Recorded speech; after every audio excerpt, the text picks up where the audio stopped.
Hi guys, good morning. This is Dan. Welcome to Engelgeist. For those of you that are new, welcome. For those of you that are returning, welcome back.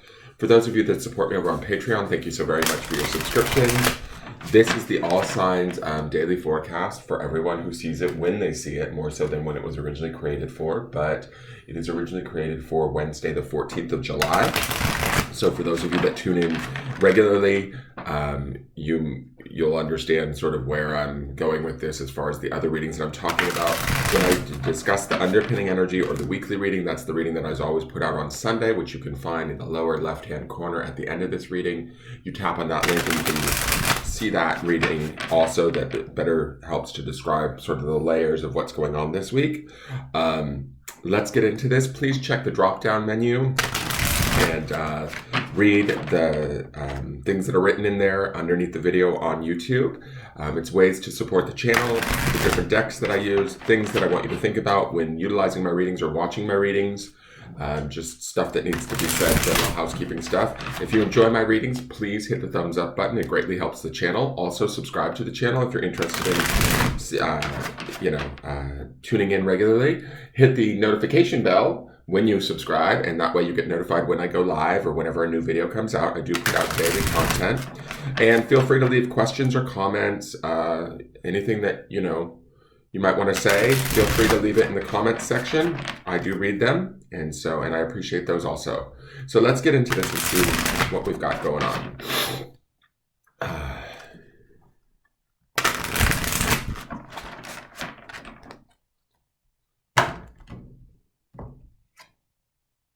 Okay, so we have the Hee-Ha of Fire. So yesterday we had the Curandera of Fire, right? Which is that King of Wands energy, right? It's that sort of very direct, empowered, authoritative, impassioned, wanting to move forward, wanting to make things happen, so definitely setting plans in motion. It would be that sort of an energy. The Hee-Ha of Fire, which would be the Page of the Page of Wands. She'd be a little bit of that energy, kind of maybe toning down a bit or backing off a bit, right? The pages or the hee-haws in this deck, that represents the daughter, right? She would be a little bit more teachable, a little bit more of an opportunity to learn. Poppy is a very vibrant flower. She's come up before in last week's readings. This card has come up. And to me, when I think of the poppy, it's a very much a bright, orange, energized, all of the sort of things that I can sort of associate with a page card, right? Pages represent youth. They represent, sometimes they can represent people in our lives that come into our lives that have a youthful spirit or that are actually physically young, like 25 or younger, right? Some of you could be dealing with somebody that's younger, impassionate, a passionate younger person that may not have all of the answers, but they want to learn, right?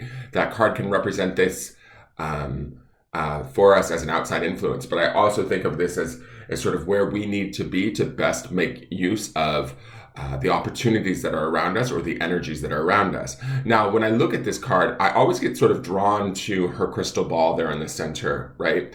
She's kind of trying to look to the future. She's trying to maybe make plans. But what I feel like, because we saw her father or the King of Wands yesterday, what I feel like is this is maybe some of that directness or that the King of Wands can have so much intention set with him, right? This to me feels like we're ratcheting it back a little bit, bringing it back, toning it down. Not that it's wrong to be in that King of Wands energy, but to me this is a reminder or a pause to kind of open up our mind, connect to spirit, connect to what's out there, connect to the opportunity, and allow the opportunity to also have some input. And the reason why I say that is because we have that Three of Pentacles card, which is all about collaborative energies in the beginning of this week, and we're shifting into that Wheel of Fortune in the midweek, which is right about now, which this would be Wednesday's reading. So when we take kind of the collaborative nature of the Three of Pentacles and then the Wheel of Fortune, which is very much a sort of allowing the environment or the universe to provide for us and to show us the way. The Hiha of fire, she's fire, so she's keyed into that spiritual connection, right? But she's also the Hiha, so she's willing to learn. She's willing to be taught. She's willing to be exposed to new ideas of thought, new possible avenues or pathways towards getting to what her desire is or what her goals are. She has an open mind. She's exuberant. She's full of energy, similar to like the bright orange color of this poppy, right?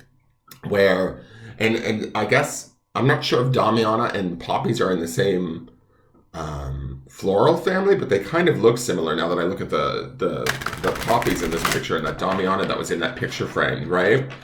So I feel like what the message is today is to keep that kind of forward momentum that we had from yesterday if we were able to find it for ourselves, but to also maintain a sense of flexibility, open-mindedness, teachability,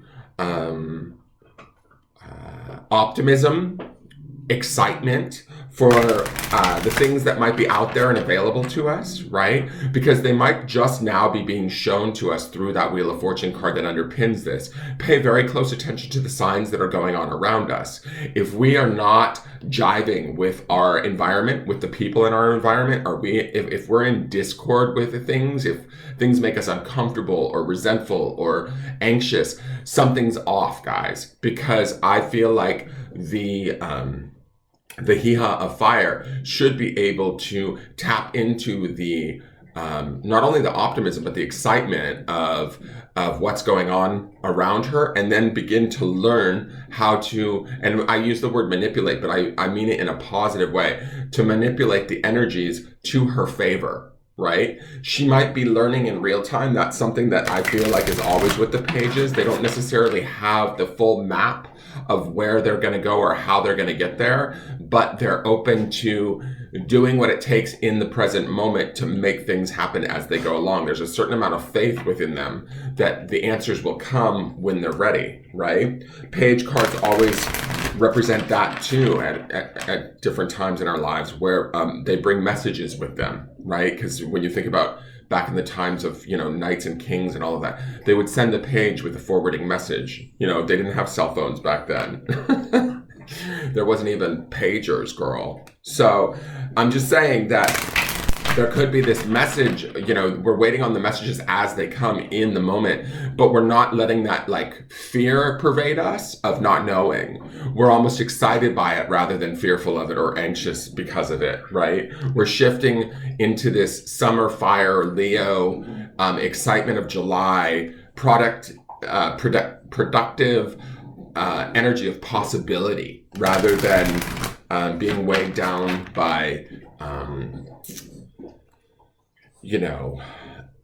outside influences. Does that make sense? Fire's gonna, to me, that all of this fire energy that we're seeing, it's going to burn stuff off, right? It's not going to, you can't hold on to fire. Fire's it's similar in a way to water, how water's mutable and kind of rolls around whatever physical obstacles are in its way. Fire will burn right through it, right?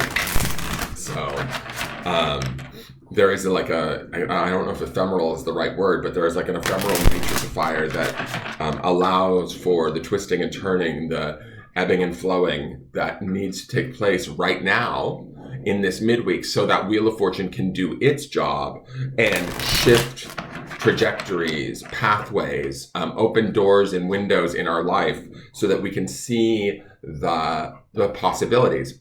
The crystal ball in this card is that very sight, right? But we have to be open to looking at things maybe in a different manner or from a different perspective so that we can better see what positive options and opportunities are out there. And they are out there, guys, right? Because all of the things that we saw yesterday in that King of Wands is still sort of here. I mean, if you look, she has her pot here. She's got her crystal ball. She's got her, she's still got her magic working. She's just a little bit more open to, okay, where, how can I learn a different way? Or, there's a little bit more playfulness, a little bit more fun. And certainly with that toy tiger up in the corner, there's a childlike quality to her that reminds her to have fun today. So let's see what the fairy or medicine oracle says. Today is blessings. See the beauty and magic in your situation. Trust and open to receive. So, and this is card number 35, which would be an 8 numerologically. 8s bring about that sense of balance. And when you turn an 8 on its side, it's this sort of symbol of infinity or the symbol of the magician. It's that kind of being interconnected to everything and all that is going on around us.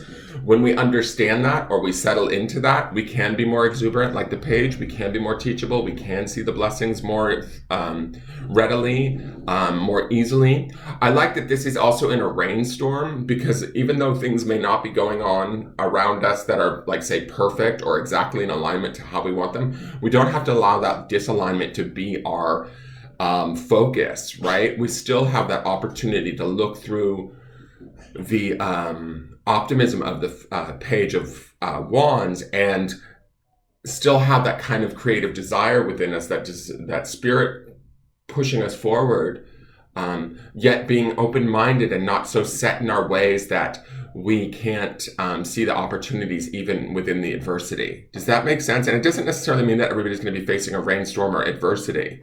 And again, we still have those 3 fairies in this card, which to me is that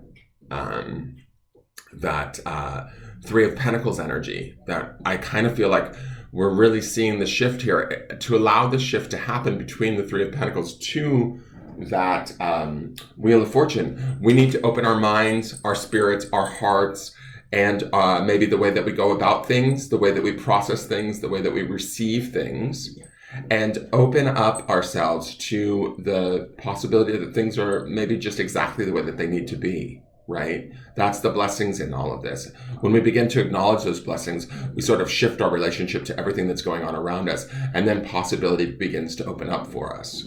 So keeping that in mind today, I really feel like today should be an awesome day for us to see and take advantage of the opportunities in the moment, not necessarily having like a full weeks out plan or months out plan as to how this is going to unfold. There's a certain amount of trust in ourselves and in the sort of powers that be, our fairies, our angels, our guides, to assist us as we go along, and we will learn in the moment. All right, let's go to the grounding stone.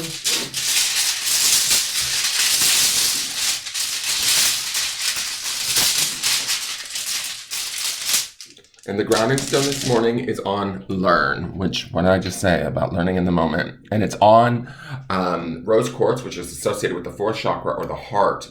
Again, that heart chakra energy and this openness to learning is that daughter of fire, right? That page of wands, that idea of connecting to spirit in new ways that will inform us, that will teach us, that will evolve us, that will allow us to connect from a place of compassion, love, harmony, see the blessings in things, even if things aren't necessarily as we would perfectly want them. But what that does is it puts us into that balance or that reciprocation of that number 8 in the 35. It allows us to see the vision a little bit more clearer, even if we don't know all of the steps or how we're going to make it happen. And trusting that the Wheel of Fortune is in the background of all of this, trying to line us up towards something that is going to work out and in our favor or in alignment with who we are and what we want or how we want it to be. We have to learn how to trust this, to trust the universe, to trust the the overarching plan of all of this, right? And within that, then make decisions that are that sort of reflect that. Does that make sense? Remember too that this week's grounding stone is desire. So maintaining that focus on what we desire at a deeper level is very important this week, guys.